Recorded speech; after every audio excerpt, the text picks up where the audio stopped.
আজকে আলোচনা করব ট্যাক্সেশন সিস্টেম নিয়ে, অর্থাৎ ট্যাক্সেশন সিস্টেম। এই ট্যাক্সেশন সিস্টেম নিয়ে আজকে ওভারঅল একটি আলোচনা করা হবে এবং তার সঙ্গে ভারতবর্ষে বর্তমানে কী ধরনের ট্যাক্স রিজাইন চলছে সেই বিষয়গুলি আলোচনা করব। তার আগে এটি জেনে রাখা দরকার যে ট্যাক্স কেন প্রয়োজন হয়, বা ট্যাক্সের যে অর্থ, কালেক্টেড অর্থ, সেই অর্থ দিয়ে সরকার কী করে থাকে এবং ট্যাক্সের অর্থ কোথায় জমা হয়, এই বিভিন্ন বিষয়গুলো আজকে আলোচনা করব। প্রিভিয়াস ভিডিওতে আমি পাবলিক ফিনান্সের কথা বলেছিলাম। পাবলিক ফিনান্স সাধারণত বিভিন্ন গভর্নমেন্টের যে বিভিন্ন ফিনান্সিয়াল ট্রানজ্যাকশানগুলো ঘটে থাকে, সেই ফিনান্সিয়াল ট্রানজ্যাকশানগুলোকে আমরা একত্রিতভাবে যখন সামারাইজ করব তখন তাকে বলবো পাবলিক ফিনান্স। এবং এই পাবলিক ফিনান্সের মধ্যেই বলা হয়েছিল যে গভর্নমেন্টের ট্যাক্স ইনকাম এবং নন ট্যাক্স ইনকাম, বা ট্যাক্স রেভিনিউ আর নন ট্যাক্স রেভিনিউ, গভর্নমেন্টের রেভিনিউ রিসিট ঘটিয়ে থাকে। তাহলে এই যে ট্যাক্সের যে পার্টটি, সেই পার্টটি পাবলিক ফিনান্সের সঙ্গে যুক্ত, অর্থাৎ সরকারের একটি আয়ের বৃহৎ অংশ ট্যাক্স থেকে প্রাপ্তি ঘটে। তাহলে এই ইন্ডিয়ান ট্যাক্সেশন সিস্টেম আলোচনা করার পূর্বে ট্যাক্স টাইপ বা ট্যাক্স মেথড কত প্রকারের রয়েছে সেই বিষয়টি নিয়ে আলোচনা করব। সাধারণত 3 ধরনের ট্যাক্স টাইপ রয়েছে। একটা প্রোগ্রেসিভ, একটি প্রপোর্শনেট, অপরটি রিগ্রেসিভ। এই 3 ধরনের ট্যাক্সেশন টাইপ রয়েছে বা মেথড রয়েছে। প্রোগ্রেসিভ টাইপ কাকে বলা হয়ে থাকে? প্রোগ্রেসিভ টাইপের ট্যাক্স কোনগুলোকে বলা হয়ে থাকে? সাধারণত ইনকাম বৃদ্ধির সঙ্গে সঙ্গে ট্যাক্স প্রদান করবার পরিমাণ যদি বৃদ্ধি পায় তাহলে সেই ধরনের ট্যাক্সেশনগুলোকে বলবো আমরা প্রোগ্রেসিভ ট্যাক্স। যেমন ইনকাম ট্যাক্স, এটি একটি আমরা জানি ডাইরেক্ট ট্যাক্স। এই ইনকাম ট্যাক্স যখন আমরা ক্যালকুলেট করবো বা ইনকাম ট্যাক্স যখন পলিসি ক্রিয়েশন হয় তখন সাধারণত ইনকাম গ্রুপকে আইডেন্টিফাই করা হয় এবং সেই ইনকাম গ্রুপ অনুযায়ী ট্যাক্স রেটটাকে ফিক্স করা হয়। উদাহরণ হিসেবে ধরা যাক যে যিনি 5 লাখ ইনকাম করছেন তিনি এক রেটে ট্যাক্স দেবেন, ধরা যাক 5%। যিনি 10 লাখ ইনকাম করছেন তার জন্য ট্যাক্সের পরিমাণ পার্সেন্টেজ বা রেট অফ ট্যাক্স ধরা যাক 10%। এইরকমভাবে সাধারণত ইনকাম বৃদ্ধির সঙ্গে সঙ্গে ট্যাক্স পরিমাণ বৃদ্ধি পায় তখন তাকে বলব প্রোগ্রেসিভ ট্যাক্স। এবার প্রপোর্শনেট কাকে বলা হচ্ছে? অর্থাৎ ইনকাম বৃদ্ধির সঙ্গে সঙ্গে যখন ট্যাক্স রেটটা বৃদ্ধি পায়, অর্থাৎ এখানে যেমন দেখা গেল ট্যাক্স ভ্যালুয়েশন বৃদ্ধি পেল, ট্যাক্সের ভ্যালু বৃদ্ধি পেল, এখানে এই রেটের বৃদ্ধিটাকে, অর্থাৎ আনুপাতিক হারে যে রেটটা বৃদ্ধি পাচ্ছে,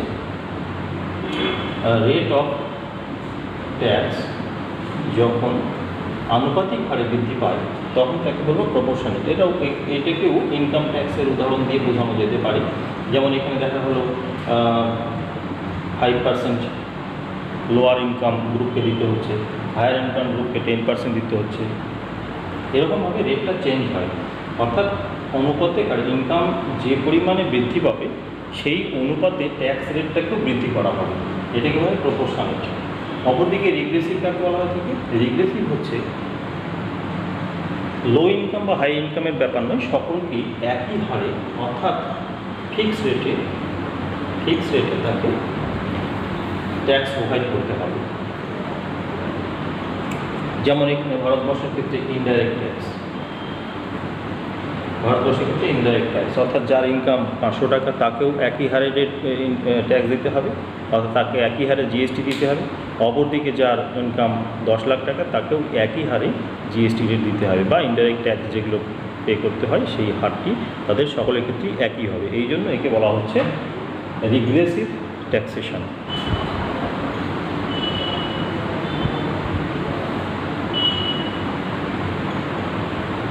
অর্থাৎ এবার আমরা আলোচনা করব যে ট্যাক্সটি গভর্নমেন্ট কালেক্ট করবে সেটা কী পারপাসে ব্যবহার করা হবে।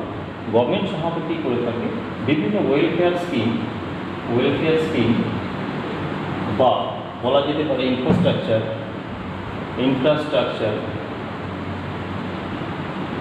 বা প্ল্যান খাতে, প্ল্যান স্কিমের ক্ষেত্রে বা মেনটেন্যান্সের জন্য,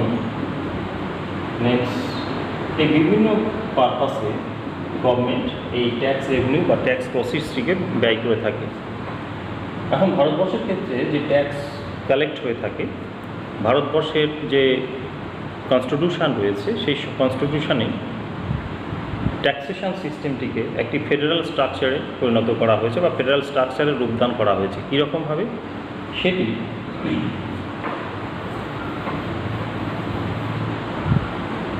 7 শিডিউলের মধ্যে 7 শিডিউলের মধ্যে 3টি লিস্টের কথা বলা হয়েছে। লিস্ট ওয়ান যেখানে যাকে ইউনিয়ন লিস্ট বলা হয়, লিস্ট 2 যাকে কনকারেন্ট লিস্ট বলা হয়,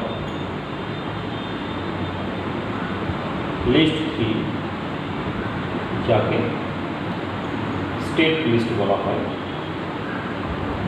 এই 7 শিডিউলের মধ্যে আর্টিকেল 246-এ অর্থাৎ আর্টিকেল 246-এ বলা হয়েছে 7 শিডিউলে লিস্ট 1 অর্থাৎ ইউনিয়ন লিস্ট এবং লিস্ট 2 কনকারেন্ট লিস্ট এবং লিস্ট 3 স্টেট লিস্ট এদের সাবজেক্ট ম্যাটার উল্লেখ করা হয়েছে। অর্থাৎ ইউনিয়ন লিস্টে যে সমস্ত সাবজেক্টগুলোকে উল্লেখ করা হয়েছে সেই সংক্রান্ত বিষয়ে আইন রচনা করার ক্ষমতা একমাত্র পার্লামেন্টের রয়েছে। অপরদিকে লিস্ট 3-তে যে স্টেট লিস্ট রয়েছে সেই স্টেট লিস্টের মধ্যে যে সাবজেক্ট বা টপিকগুলো দেওয়া হয়েছে তার উপর পলিসি বা সেই সংক্রান্ত আইন রচনার ক্ষমতা স্টেটের রয়েছে।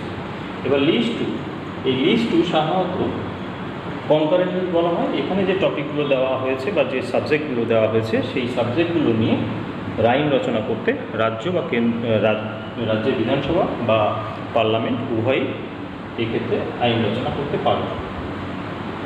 তবে এক্ষেত্রে যদি কোনো বিতর্ক দেখা দেয় তাহলে সেক্ষেত্রে যদি রাজ্যের কোনো আইন যদি এক্ষেত্রে অলরেডি করা হয়ে থাকে এবং সেক্ষেত্রে যদি বিতর্ক তৈরি হয়ে থাকে তাহলে দেখা হবে রাজ্যে যে আইনটি পাস হয়েছে সেই আইনটি প্রেসিডেন্টের সম্মতি পেয়েছে কি না। যদি প্রেসিডেন্ট সম্মতি নিয়ে আইনটি পাস হয়ে থাকে তাহলে সেই আইনটি এক্সিস্ট করবে। এই বিষয়গুলো আমাদের 7 শিডিউলের মধ্যে 3টি লিস্ট বলা হয়েছে। এই 3টি লিস্টের মধ্যে যে সাবজেক্ট ম্যাটারগুলো দেওয়া আছে সেই অনুযায়ী কোনটি ইউনিয়ন বা পার্লামেন্ট রচনা করবে, কোনটি স্টেট রচনা করবে এবং কোনটি কেন্দ্র পার্লামেন্ট এবং বিধানসভা উভয়ই করতে পারবে সেই বিষয়গুলো উল্লেখ করা হয়েছে। এখানে যে ট্যাক্সেশন সংক্রান্ত যে সাবজেক্টগুলো দেওয়া হয়েছে অর্থাৎ কে কোন বিষয়ে ট্যাক্স আরোপ করতে বা কালেক্ট করতে পারবে বা অ্যাপ্রোপ্রিয়েট তাদের মধ্যে হবে সেই বিষয়গুলো কিন্তু এই লিস্ট অনুযায়ী উল্লেখ করা হয়েছে এবং এই লিস্ট অনুযায়ী আইনগুলো রচনা হয়ে থাকে। এবার আমি আলোচনা করব ভারতের ইন্ডিয়ান ট্যাক্সেশন কত রকমের রয়েছে বা ট্যাক্সেশন সিস্টেমটি কটি ভাগে বিভক্ত। একটি হচ্ছে কি direct tax,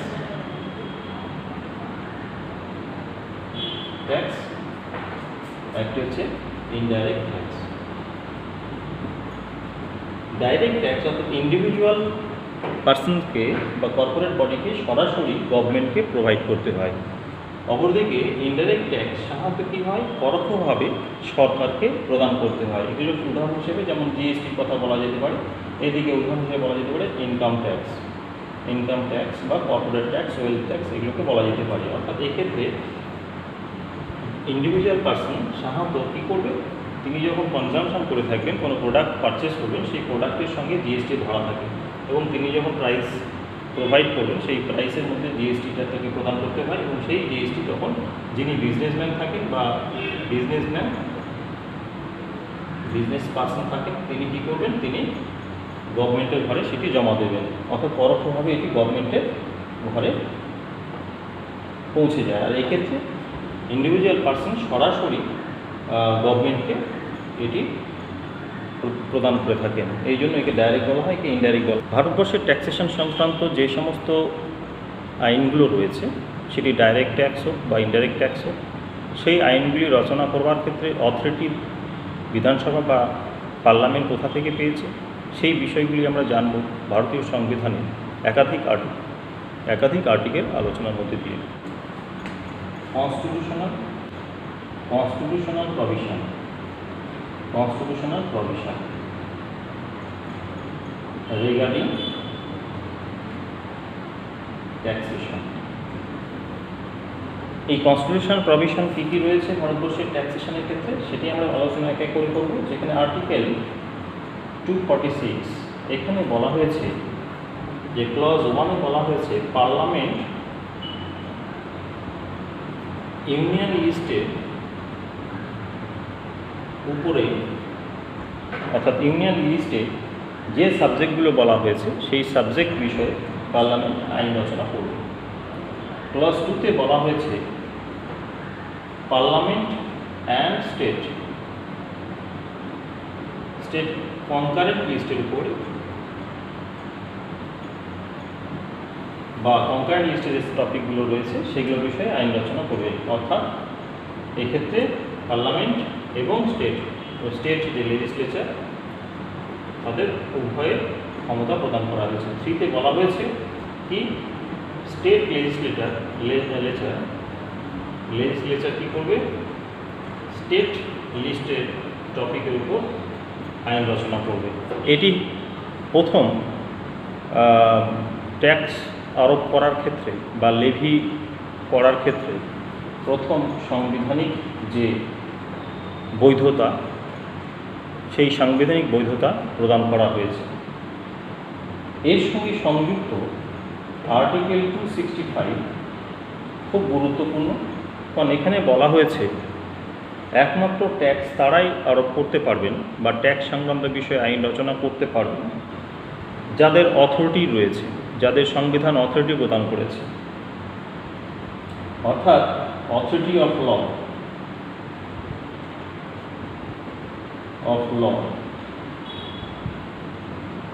authority of law ছাড়া অন্য কেউ ট্যাক্স সংক্রান্ত কোনো আইন রচনা করতে পারবে না। এখানে অথরিটি বলতে কাদের বোঝানো হচ্ছে?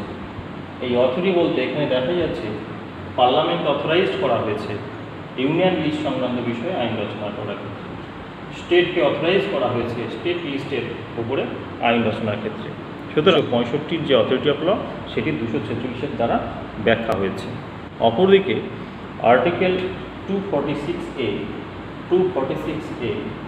যেটি 101 নম্বর অ্যামেন্ডমেন্ট 2016 সালে 101 নম্বর অ্যামেন্ডমেন্টের ফলে কিছু আর্টিকেলের এবং কিছু লিস্টের মধ্যে অর্থাৎ ইউনিয়ন এবং স্টেট লিস্ট বা কনকারেন্ট লিস্টের কিছু বিষয় সংশোধিত হয়েছে।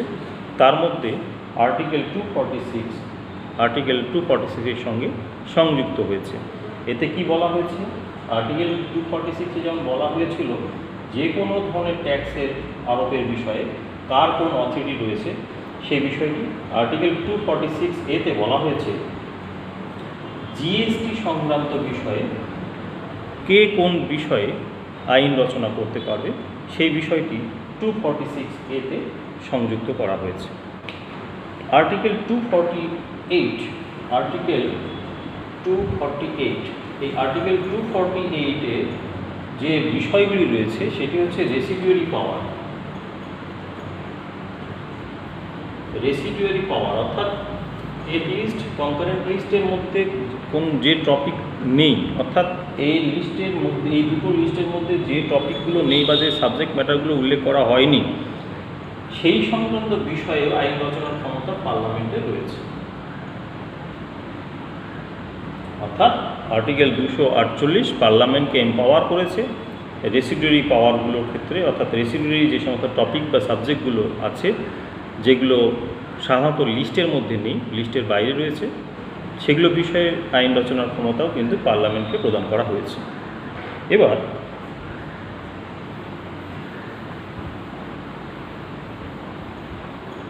এবার আলোচনা করব 249 এবং 250 নিয়ে। আর্টিকেল 249 এবং 50 নিয়ে যদি এমার্জেন্সি ঘোষিত হয় তাহলে স্টেট বা কনকারেন্ট লিস্টের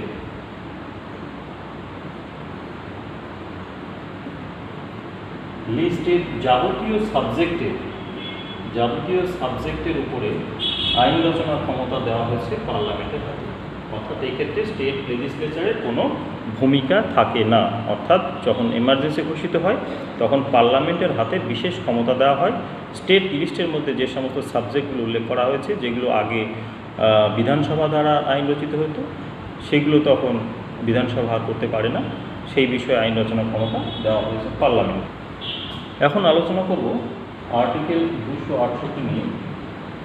এখানে কিছু সাবজেক্ট রয়েছে বা কিছু ট্যাক্সেশন রয়েছে বা ট্যাক্স রয়েছে, যেই ট্যাক্সগুলো আরোপ করবে কেন্দ্র সরকার, অর্থাৎ লেভি করবে সেন্ট্রাল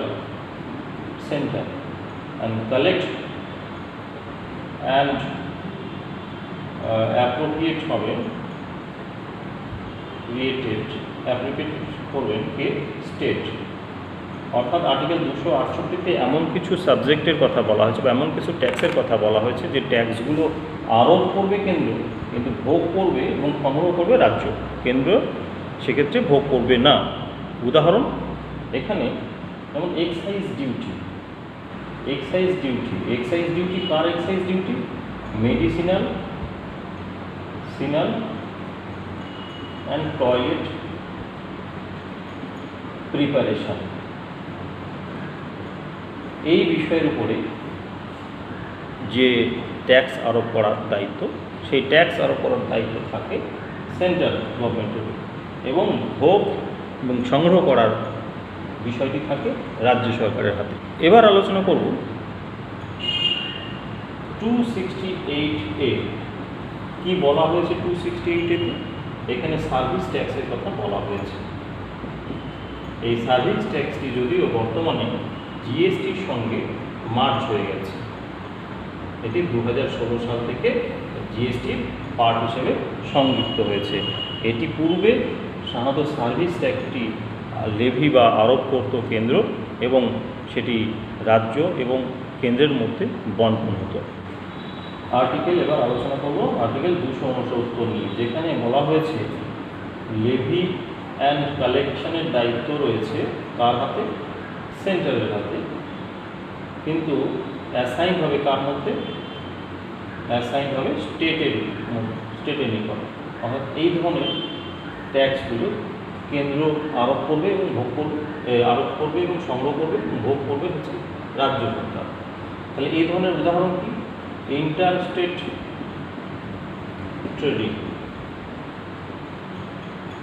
ট্রেডিংয়ের উপরে যে ট্যাক্স আরোপ করা হয়ে থাকে, সেই ট্যাক্স আরোপ করবে কেন্দ্র এবং সংগ্রহ করবে কেন্দ্র, কিন্তু অ্যাসাইন হবে স্টেটের মধ্যে। তবে এক্সেপ্ট নিউজ পেপার ব্যতি রেখে অন্যান্য বিষয়গুলোর ক্ষেত্রে এটা বলা হয়েছে। অপরদিকে ইন্টারস্টেট কনসাইনমেন্টের ক্ষেত্রে এটার ক্ষেত্রেও আরোপ করবে কেন্দ্র এবং সংগ্রহ করবে কেন্দ্র, কিন্তু ভোগ করবে হচ্ছে রাজ্য সরকার। এবার আলোচনা করব আর্টিকেল 269A কি বলা হয়েছে তাতে?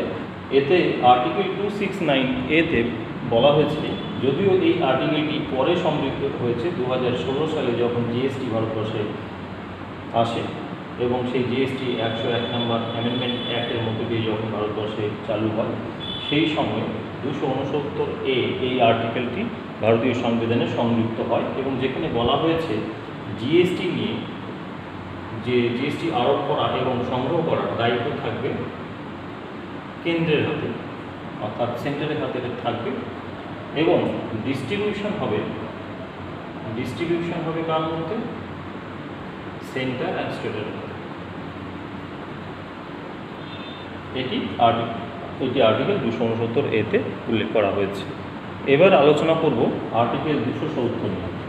আর্টিকেল 270 কি বলা হয়েছে? আর্টিকেল 270-এ এখানে বলা হয়েছে ইউনিয়ন লিস্টের মধ্যে যত ধরনের ট্যাক্স রয়েছে বা ট্যাক্স আরোপ করার কথা বলা হয়েছে, বা যে সাবজেক্টগুলোর কথা বলা হয়েছে যা ট্যাক্স রিলেটেড বা ট্যাক্স আরোপ করা যাবে, সেই সমস্ত ইউনিয়ন লিস্টের টপিক বা সাবজেক্টগুলোর উপরে যে ট্যাক্স আরোপ করার দায়িত্ব, সেই আরোপ করার দায়িত্ব বা লেভি করার দায়িত্ব দেওয়া হয়েছে সেন্টারকে, এবং ডিস্ট্রিবিউশন করা হবে তার মধ্যে সেন্টার অ্যান্ড স্টেটের মধ্যে। তবে এই ক্ষেত্রে এক্সেপশন রয়েছে। এক্সেপশন রয়েছে কি? এক্সেপশন রয়েছে আর্টিকেল 268, 269 অ্যান্ড 269A।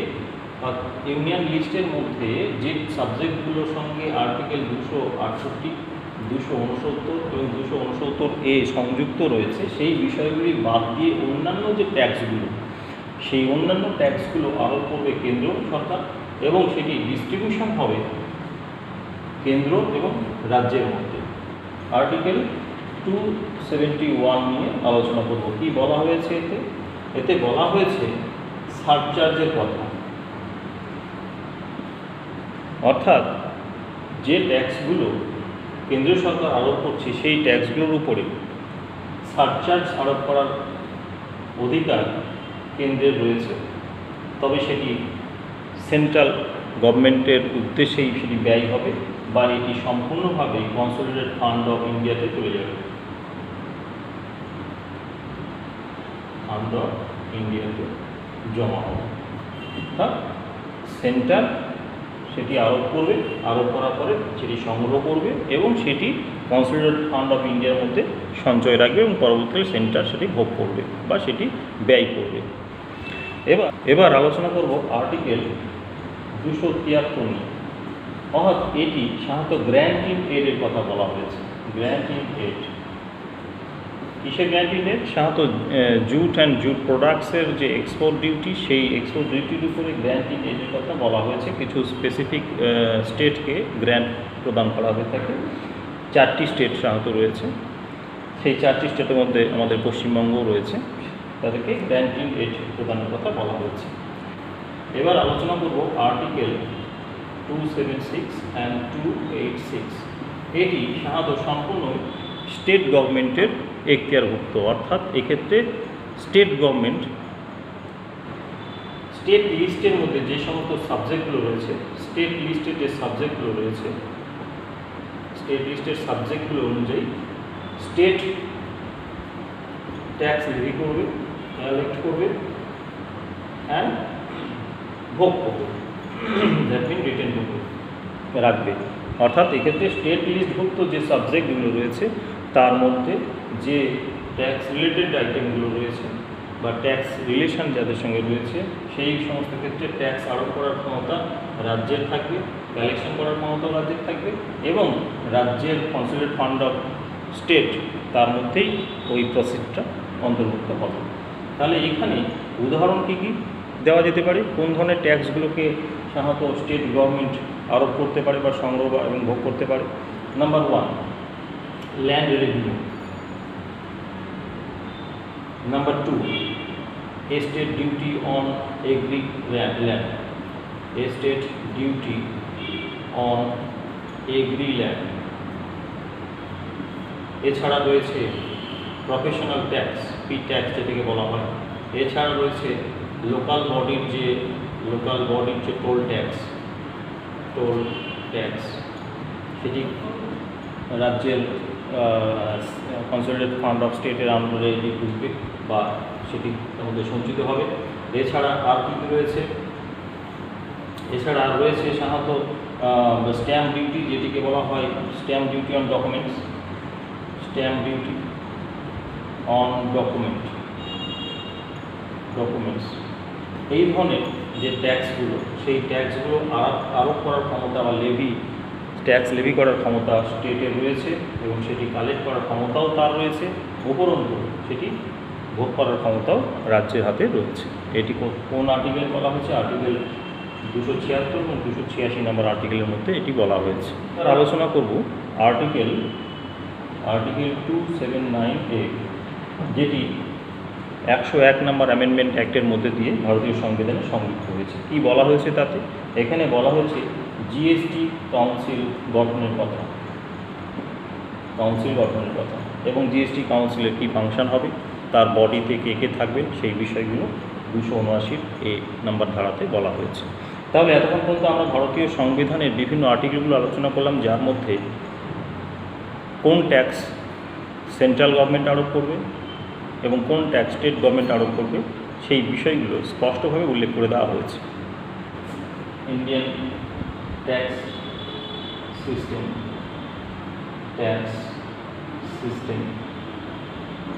নিয়ে সেই ইন্ডিয়ান ট্যাক্সেশন সিস্টেম বা ইন্ডিয়ান ট্যাক্স সিস্টেম সেটি সাধারণত আমি টাইপ নিয়ে আলোচনা করবো, অর্থাৎ ভারতবর্ষে কত ধরনের ট্যাক্স রয়েছে সেটি আমি আগেই বললাম। একটি ডাইরেক্ট ট্যাক্স, একটি ইনডাইরেক্ট ট্যাক্স। এই ডাইরেক্ট ট্যাক্স এবং ইনডাইরেক্ট ট্যাক্স নিয়ে আমি আগেই আলোচনা করলাম। এবার শুধুমাত্র উদাহরণগুলো বলবো কোনগুলোকে ডাইরেক্ট ট্যাক্স বলা হয়ে থাকে এবং কোনগুলোকে ইনডাইরেক্ট ট্যাক্স বলা হয়ে থাকে। ডাইরেক্ট ট্যাক্সের মধ্যে উল্লেখযোগ্য ইনকাম ট্যাক্স, কর্পোরেট ট্যাক্স, এছাড়া ওয়েলথ ট্যাক্স, এছাড়া gift tax, estate duty,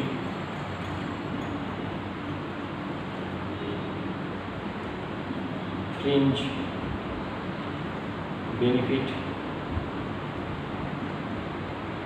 tax,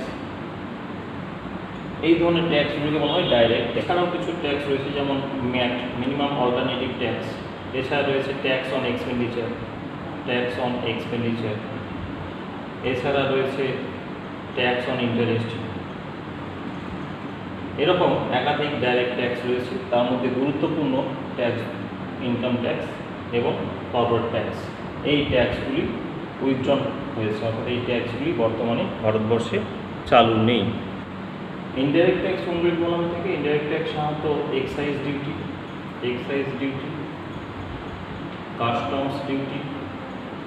custom duty, এছাড়া রয়েছে বর্তমানে জিএসটি, এছাড়া রয়েছে সার্ভিস ট্যাক্স যা বাতিল হয়ে গেছে, এছাড়া রয়েছে ট্যাক্স অন ট্রানজ্যাকশন, এরকম কিছু ট্যাক্স রয়েছে। ট্যাক্স অন এন্টারটেনমেন্ট,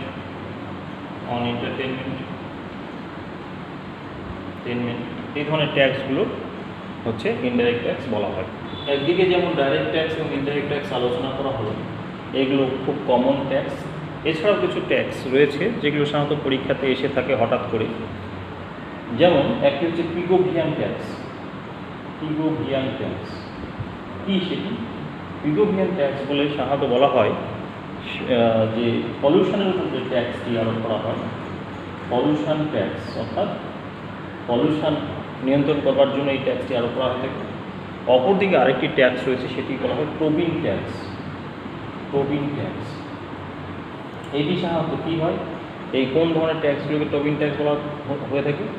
ফরেন যে ট্রেড হয়ে থাকে, ফরেন এক্সচেঞ্জ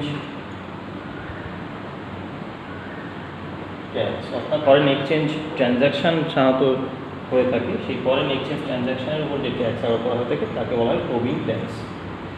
তাহলে এই ট্যাক্স, এগুলো ভারতবর্ষের ট্যাক্স রয়েছে। আর তাছাড়াও ইকোনমিতে আরও কিছু ট্যাক্সের কথা এখানে বললাম, একটি পিগোভিয়ান ট্যাক্স, একটি টোবিন ট্যাক্স। এগুলো হঠাৎ করে পরীক্ষায় চলে আসতে পারে, সুতরাং তার বেসিক কিছু ইনফরমেশন জেনে রাখা ভালো। পিগোভিয়ান পলিউশন ট্যাক্স আর টোবিন ট্যাক্সকে ফরেন এক্সচেঞ্জ ট্রানজ্যাকশন ট্যাক্স বলা হয়ে থাকে।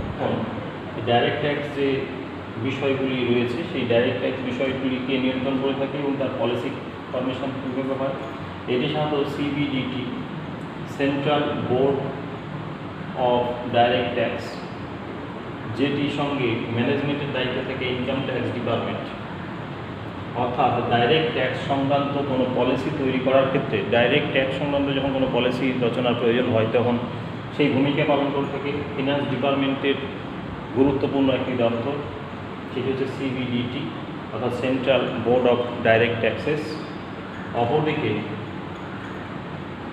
IT department, income tax department, এই ইনকাম ট্যাক্স ডিপার্টমেন্টটি সাধারণত সিবিডিটির সঙ্গে লিয়াজন মেনটেন করে সাধারণত ডাইরেক্ট ট্যাক্সগুলোর যে ম্যানেজমেন্ট, সেই ম্যানেজমেন্টের কাজটি করে থাকে। সাধারণত ইনডাইরেক্ট ট্যাক্সগুলির ক্ষেত্রে পলিসি সংক্রান্ত বিষয় বা প্ল্যানিং সংক্রান্ত বিষয়গুলিকে করে থাকে central board of excise and customs.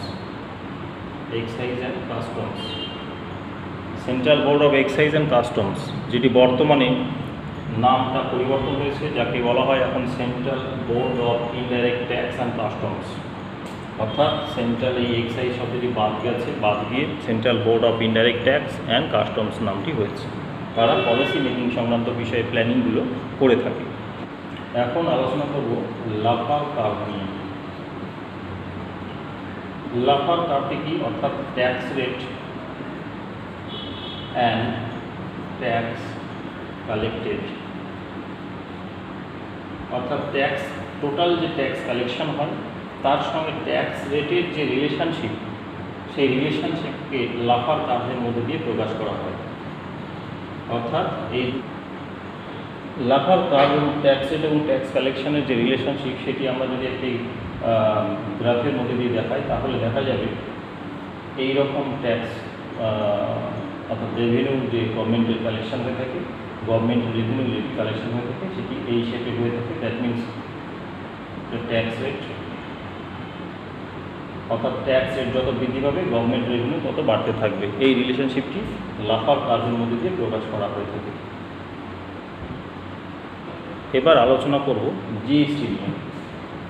GST, যেটা আমি প্রথমেই বললাম, 2016 সালে 101 নম্বর অ্যামেন্ডমেন্টের মধ্যে দিয়ে, অর্থাৎ ভারতীয় সংবিধানের 101 নম্বর অ্যামেন্ডমেন্ট অ্যাক্ট পাশ হওয়ার ফলশ্রুতিতে ভারতবর্ষ জিএসটি পেয়েছে, যেটি 2017 সাল থেকে চালু হয়েছে। সেই জিএসটি কি? অর্থাৎ জিএসটি হচ্ছে ভারতবর্ষে কতগুলো ইনডাইরেক্ট ট্যাক্স এক্ষেত্রে সাবজিউমড হয়েছে বা এর মধ্যে অন্তর্ভুক্ত হয়েছে, হওয়ার পরে একটি সিঙ্গেল ইনডাইরেক্ট ট্যাক্স তৈরি করা হয়েছে। সেই সিঙ্গেল ইনডাইরেক্ট ট্যাক্সটির পুরো নাম হচ্ছে goods and services tax. Goods and services tax, অর্থাৎ এই গুডস অ্যান্ড সার্ভিসেস ট্যাক্স এটি আরোপ করা হয়েছে যাতে ট্যাক্স রেটটি ইউনিফর্ম হয়ে থাকে। তাহলে জিএসটি আসার পর থেকে ভারতবর্ষের যে কোনো স্থানে, যে কোনো রাজ্যে একই হারে তাকে জিএসটি প্রদান করতে হয়। এখন জিএসটি সাধারণত কত প্রকারের? জিএসটি সাধারণত 3 প্রকারের হয়ে থাকে। একটি হচ্ছে সিজিএসটি, একটি এসজিএসটি, একটি আইজিএসটি। সিজিএসটি এবং এসজিএসটি অর্থাৎ central GST, state GST and integrated GST. Central GST কখন হয়ে থাকে বা স্টেট জিএসটি কখন হয়ে থাকে এবং আইজিএসটি কখন হয়ে থাকে, সেই বিষয়টি নিয়ে আমাদের ক্লিয়ার কনসেপ্ট থাকা দরকার। সাধারণত ধরা যাক একটি ট্রানজ্যাকশন বা একটি ট্রেডিং ট্রানজ্যাকশন, এই ট্রেডিং ট্রানজ্যাকশনটি একটি নির্দিষ্ট রাজ্যের মধ্যেই সম্পূর্ণ হয়েছে। সেই ধরা যাক পশ্চিমবঙ্গের কোনো একটি জেলাতে কলকাতার সঙ্গে কোনো একটি জেলার ট্রেডিং সম্পন্ন হয়েছে বা একটা ট্রানজ্যাকশন কমপ্লিট হয়েছে। অর্থাৎ কলকাতার সেলার ধরা যাক কোচবিহারের একজন বায়ারকে মালটি বিক্রি করেছে। অর্থাৎ ট্রানজ্যাকশানের ক্ষেত্রে অন্য কোনো রাজ্যকে এই ট্রানজ্যাকশান চলাকালীন সময়ে সেই রাজ্যের মধ্যে দিয়ে সেই ট্রানজ্যাকশানটিকে নিয়ে যেতে হয়নি, বা কোনো রাজ্য, সেকেন্ড কোনো রাজ্য বা থার্ড কোনো রাজ্য এর মধ্যে অন্তর্ভুক্ত নয়। অর্থাৎ সম্পূর্ণ ট্রেডিং ট্রানজ্যাকশানটি নির্দিষ্ট রাজ্যের মধ্যেই যদি সম্পূর্ণ হয়ে থাকে, তাহলে সেক্ষেত্রে সাধারণত 2টি ট্যাক্স আরোপ করা হয়ে থাকে, একটি সিজিএসটি, একটি এসজিএসটি। অর্থাৎ 100 টাকা যদি পারচেস করা হয়ে থাকে তাহলে সিজিএসটি 9%, এসজিএসটি 9% হারে রেট করে 118 টাকা আরোপ করা হয়। অর্থাৎ জিএসটি এখানে 18 টাকা হবে।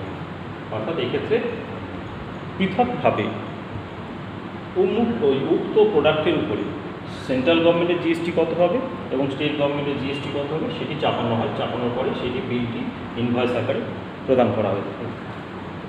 তাহলে আইজিএসটি পার্থক্যটা কি? আইজিএসটি বলতে সাধারণত ইন্টারস্টেট যদি ট্রেডিং হয়ে থাকে, ইন্টারস্টেট ট্রেডিং ধরা যাক পাঞ্জাব থেকে একটি প্রোডাক্ট ওয়েস্ট বেঙ্গলে আসবে, তাহলে পাঞ্জাব থেকে যদি একটি প্রোডাক্ট ওয়েস্ট বেঙ্গলে আসে তাহলে অনেকগুলো স্টেটকে অতিক্রম করে আসতে হয় বা বলা যেতে পারে এক্ষেত্রে একাধিক স্টেট এর সঙ্গে জড়িয়ে রয়েছে, তখন এই সিজিএসটি এবং এসজিএসটি আলাদা করে না দেখিয়ে তখন আইজিএসটি 18% এর উপরে আরোপ করা হয়।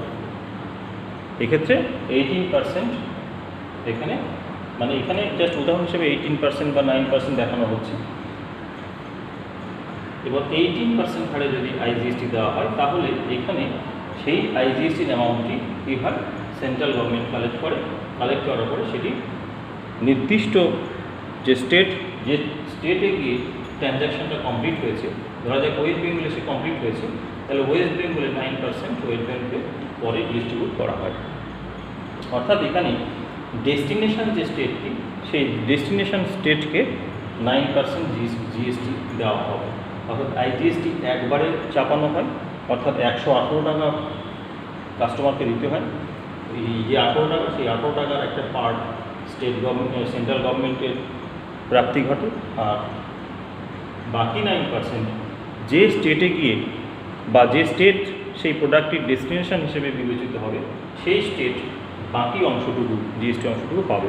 অর্থাৎ কোনো ট্রানজ্যাকশান যদি একটি নির্দিষ্ট স্টেটের মধ্যে ঘটে তাহলে সেই ট্রানজ্যাকশনের জন্য দুটি পৃথকভাবে জিএসটি কাটা হয়, একটি সিজিএসটি এসজিএসটি, অপরদিকে ট্রানজ্যাকশান যদি একাধিক রাজ্যের মধ্যে হয়ে থাকে তাহলে আইজিএসটি আরোপ করা হয়ে থাকে। এই হচ্ছে জিএসটির বেসিক প্রিন্সিপালস।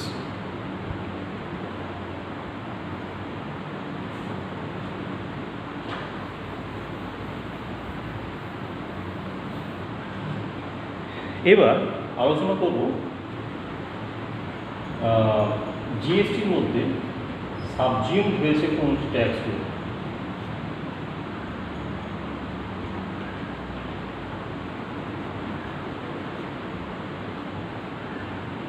কোন ট্যাক্সগুলো জিএসটির মধ্যে সাবজিউমড হয়ে গেছে, যেগুলো আর ইন্ডিপেন্ডেন্টলি আরোপ করা হয় না, জিএসটির মধ্যেই সেই হিসাবগুলোকে ঢুকিয়ে দেওয়া হয়েছে বা ট্যাক্সগুলোকে ঢুকিয়ে দেওয়া হয়েছে।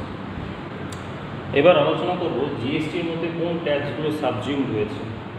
Central excise, additional duty on excise, additional customs duty, special additional customs duty, central surcharge on goods and services, central sales tax, service tax. এই ট্যাক্সগুলো জিএসটির মধ্যে সাবজিউমড রয়েছে। অপরদিকে রাজ্যের ক্ষেত্রে VAT, luxury tax, entry tax, purchase tax, tax on lotteries etcetera, এগুলো জিএসটির মধ্যে সাবজিউমড হয়েছে। এখন আলোচনা করব devolution of tax. Devolution of tax এটি সাধারণত ফিনান্স কমিশনের সুপারিশ মতে কেন্দ্র কত ভোগ করবে নেট প্রসিডের এবং রাজ্য কত ভোগ করবে বা রাজ্যের মধ্যে কতটা বন্টন করা হবে, সেইটিকেই বলা হচ্ছে ডিভলিউশন। এটি সাধারণত দু প্রকার হয়ে থাকে, একটি ভার্টিক্যাল ডিভলিউশন,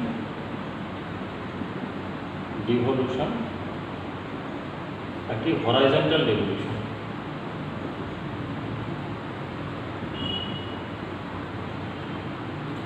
ভার্টিক্যাল ডিভলিউশন মানে অর্থাৎ ফিনান্স কমিশন ধরা যাক সিএফআই এর মধ্যে যে অ্যামাউন্টটি রয়েছে সেই অ্যামাউন্টের কত শতাংশ রাজ্যগুলির মধ্যে ভাগ করে দেওয়া হবে, সেটি ফিনান্স কমিশন একটি সুপারিশ করে থাকে। সেই সুপারিশ সেন্ট্রাল গভর্নমেন্ট সাধারণত মেনে নেয়।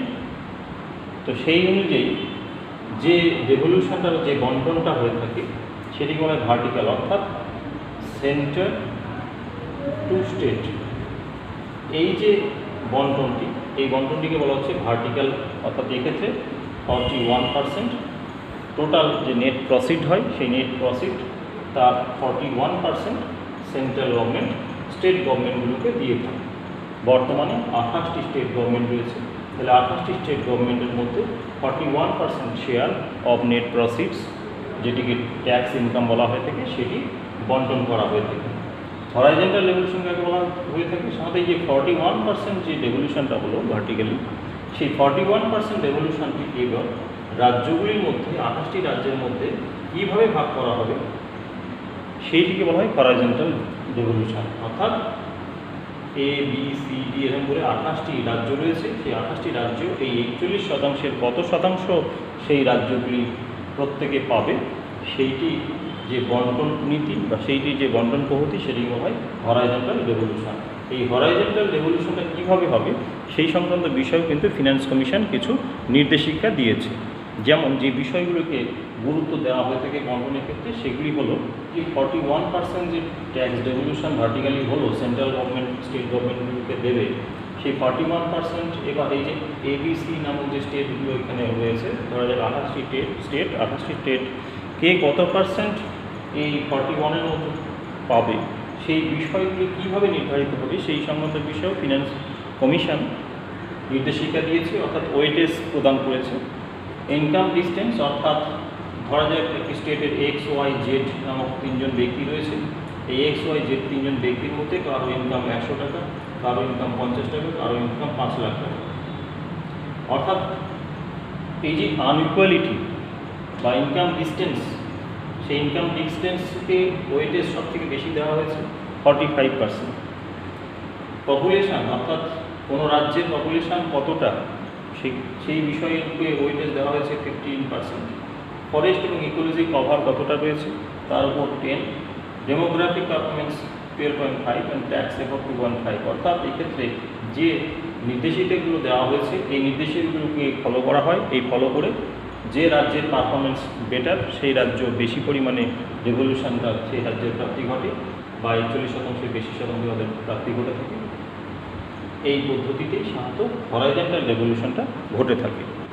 তাহলে ওভারঅল আজকে যে ট্যাক্সেশন নিয়ে আলোচনা করলাম সেটিকে আমরা কয়েকটি ভাগে ভাগ করতে পারি। একদিকে ভারতবর্ষের ট্যাক্স সিস্টেম কী রকম রয়েছে বা বর্তমানে কোন ধরনের ট্যাক্স রিজাইম চলছে, এবং সেই ট্যাক্সেশন সংক্রান্ত যে অথরিটি বা কোন ক্ষেত্রে পার্লামেন্ট, কোন ক্ষেত্রে রাজ্য বিধানসভা আইন রচনা করবে বা ট্যাক্স সংক্রান্ত বিষয়ে কোনো পলিসি তৈরি করবে, সেটি সাধারণত ভারতীয় সংবিধানের বিভিন্ন আর্টিকেলগুলিতে উল্লেখ করা হয়েছে, এবং সেই আর্টিকেলগুলো নিয়ে আমি ডেসক্রিপশান দিয়ে দিয়েছি। এরপরে যে নেট প্রফিটটি আয় হয়ে থাকলো বা যে নেট প্রফিটটি আয় হলো সেই নেট প্রফিটটি ভার্টিক্যাল এবং হরাইজন্টাল রেভলিউশন কীভাবে হবে সেই বিষয়ে ফিনান্স কমিশন নির্দেশিকা দিয়ে থাকে, সেই নির্দেশ মতো সরকার কাজ করে থাকে। এরপরে আলোচনা করলাম কতগুলো ট্যাক্স, যেটিকে বলা হচ্ছে টোবিন ট্যাক্স, একটি পিগোভিয়ান ট্যাক্স, সেগুলি কী সেই নিয়ে আলোচনা করা হলো। লাফার কার্ভ কী সেই সংক্রান্ত বিষয় নিয়ে আলোচনা করা হলো। আজকে আশা করি তোমরা বিষয়টি বুঝতে পেরেছো, এবং এই যে ট্যাক্সের যে সিস্টেমটি আজকে আলোচনা করা হলো, এই ট্যাক্স সিস্টেমটি সাধারণত পাবলিক ফিনান্সের মধ্যে যে আমরা ট্যাক্স ইনকাম গভর্নমেন্টের ট্যাক্স ইনকামের কথা বলেছিলাম, সেই ট্যাক্স ইনকামেরই সঙ্গে সংযুক্ত আজকের আলোচনার বিষয়টি।